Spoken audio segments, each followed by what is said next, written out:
في قرية صغيرة تحيط بها الجبال والغابات، عاش صبي يدعى سامر. كان سامر معروفا بفضوله وحبه لاكتشاف كل ما هو غامض. لم يكن يوما عاديا بالنسبة له إلا إذا اكتشف شيئا جديدا.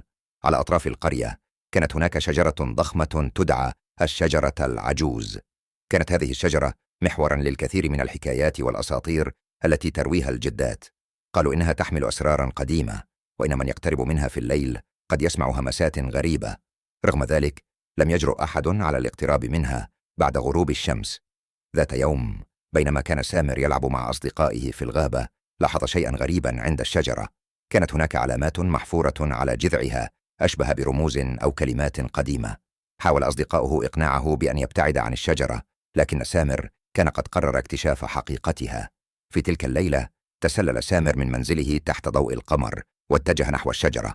كانت الغابة هادئة بشكل مريب، ولم يكن يسمع سوى صوت خطواته على الأوراق الجافة. عندما وصل إلى الشجرة بدأ يقرأ الرموز المحفورة، لكنه لم يفهم معناها. فجأة انفتح جزء من جذع الشجرة ليكشف عن باب صغير. هل أطرق؟ تساءل سامر. تردد للحظة ثم مد يده وفتح الباب الصغير.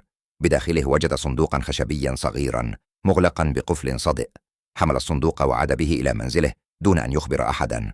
في غرفته حاول سامر فتح الصندوق، لكنه كان مغلقا بإحكام. بحث في كل مكان حتى وجد مفتاحا قديما بين أشياء جده.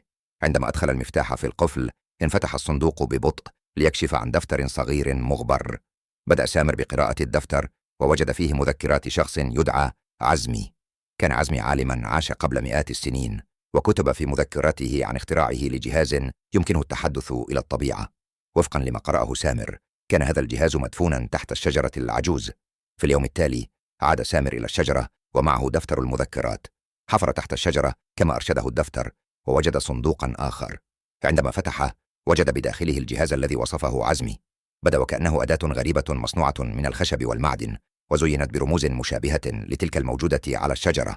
بمجرد أن لمس الجهاز بدأ يسمع همسات. كانت الأشجار تتحدث إليه بلغة غريبة لكنها مفهومة. من أنت؟ سألته شجرة صغيرة. أنا سامر، لماذا تستطيعون الحديث؟ رد بدهشة.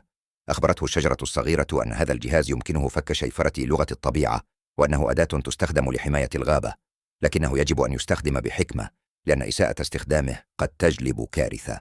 عاد سامر إلى منزله ومعه الجهاز. بدأ يسمع همسات من الرياح وأحاديثا بين الأزهار.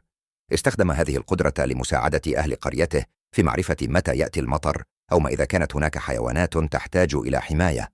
لكن مع الوقت بدأت أخبار الجهاز تنتشر في القرية. حاول بعض الغرباء سرقته للحصول على القوة التي يوفرها، وفي إحدى الليالي هاجموا منزل سامر وسرقوا الجهاز. شعر سامر بالحزن والخوف على مصير الغابة. في صباح اليوم التالي توجه إلى الشجرة العجوز ليطلب المساعدة.